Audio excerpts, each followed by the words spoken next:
Hey everyone, Eric Hayden here in the garden. This is the leftovers of Tropical Storm Elsa. If you've watched any of our videos, I mentioned that we live 3 miles from the coast, so we do have to deal with some tropical systems from time to time. So far, winds have gusted up to around 50 miles per hour here. We lost a shutter, but that's about it. We're gonna go inspect the garden. Truth be told, we've been gone for about 10 days. So the garden is a mystery to me. I'm curious to see what it looks like. The videos that you saw over the past 10 days were pre-recorded. So some of those were in the latter part of June to just the first day or two of July. Garden itself is looking good thanks to my neighbor's watering. We've got some squashes, we've got some peppers coming along. The tomatoes were moved against the house and they're looking pretty good. You'll notice a couple of roses over here. These are in quarantine. This is Dark Desire. It was given to me. Anytime I get a rose from somebody, I leave it away from the roses, the main bed, so that I don't transfer any insects or disease off of it. It was actually along the front of the house for many, many weeks. And then with the possibility of a tropical storm coming through, I wanted it on this side of the house because we tend to be blocked from the wind. This one, Melania, was dug up. I'm going to give it away. It made room for another rose. And this is a rooted plant of Fortuniana given to me. So, one tip when you're dealing with neighbors that are helping you with roses in your garden, make it easier on them. I put all the potted plants on the deck. I stretched out the hose exactly as long as I needed it so that they didn't have to fumble around with the hose and it could be as easy as possible. By putting all the pots in one spot, this includes my hanging baskets, they didn't have to traipse through the yard to water. It's much appreciated when you get help. Try to make it easier for them as much as possible. In addition, I potted these tomatoes up, changed them from 5-gallon pots to 15-gallon pots so they wouldn't fall over and they would not dry out quite as quickly. So that's it for the garden tour on the deck. Again, this is recorded July 8th, just seeing the leftovers of Elsa.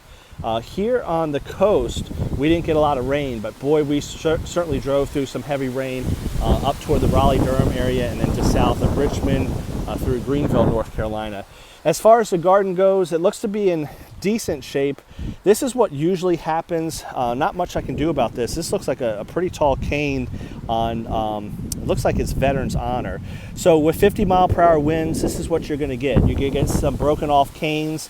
Most of my roses are tied down, so the rose itself will be okay, but I may lose some canes, individual canes from time to time.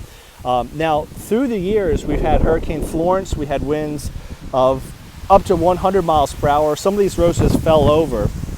I'll give you an example of what that looked like here in a second. But you can see Veterans Honor looked like it took the worst of the wind. We're still windy now. And again, there's not much you can do about this. These canes snapped over. New ones will come back. It is a shame, but as long as you don't lose a whole rose bush, not really a big deal. Roses are looking good. This is Marlin's Day. You can see a little bit of thrip damage, but even despite the wind, I'm hoping you can hear this okay.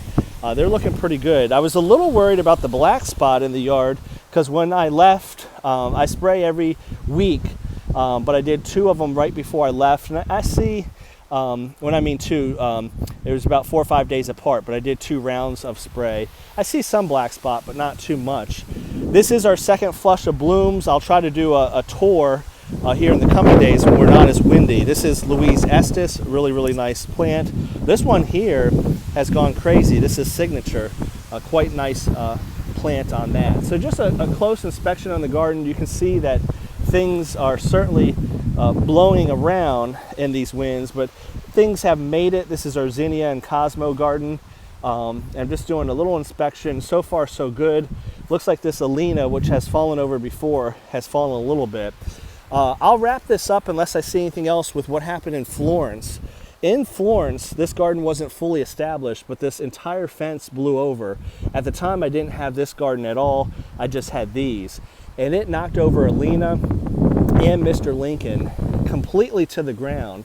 And I don't know if you can quite see it on this video, but I tend to not straighten the roses back up because they're kind of bent in that direction, and I don't want to rock them back and disturb the root ball. So what I usually do is I just leave them bent over and then let them grow back straight.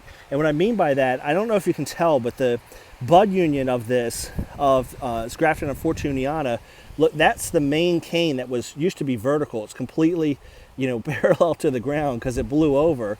And then from that, the canes have grown straight. So the bush will correct itself. I kind of just let it do its thing.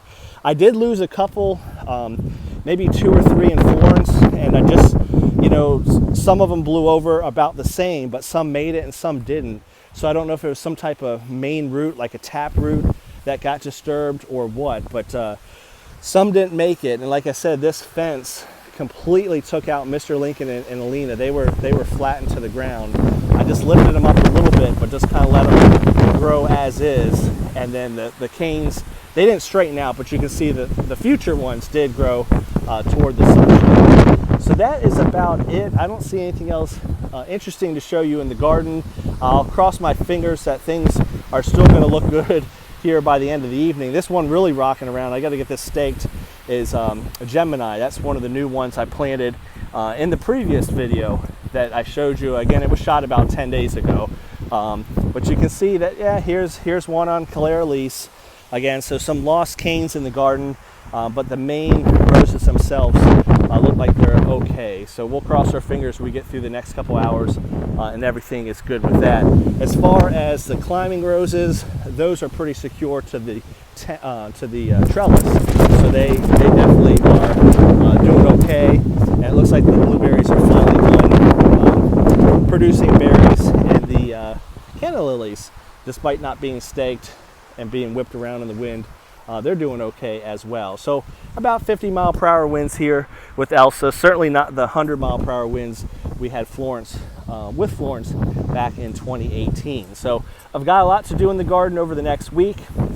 It looks like some deadheading, and I'll try to document some of these blooms, especially when the wind dies down. If we've got some good ones, I'll definitely show them to you. As always, I appreciate the new subscribers. I know we've picked up a lot here in the last month. If you're just joining us, this is a video blog.